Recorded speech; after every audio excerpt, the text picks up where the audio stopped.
Chaque jour, Charles et Carole vous présentent la leçon de l'école du sabbat.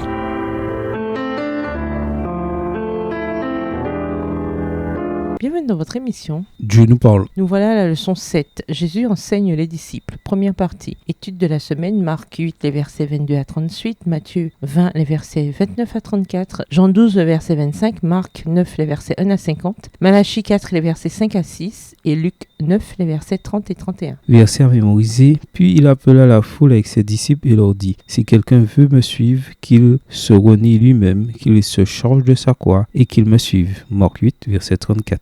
La première partie de Marc attire l'attention sur qui est Jésus. Ses enseignements et ses miracles puissants indiquent la même direction. Il est le Messie. À ce tournant crucial du récit, Jésus leur pose une question. Qui est-il selon eux ?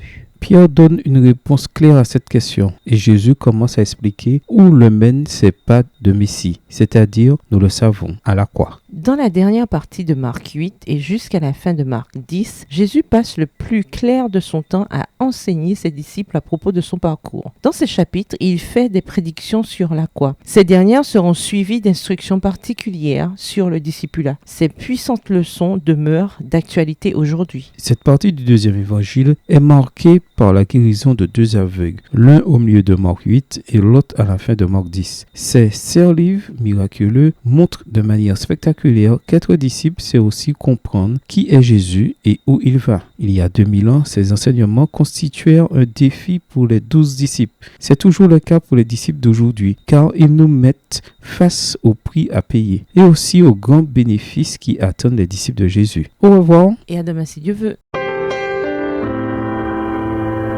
Dieu nous parle. Chaque jour, Charles et Carole vous présentent la leçon de l'école du sabbat.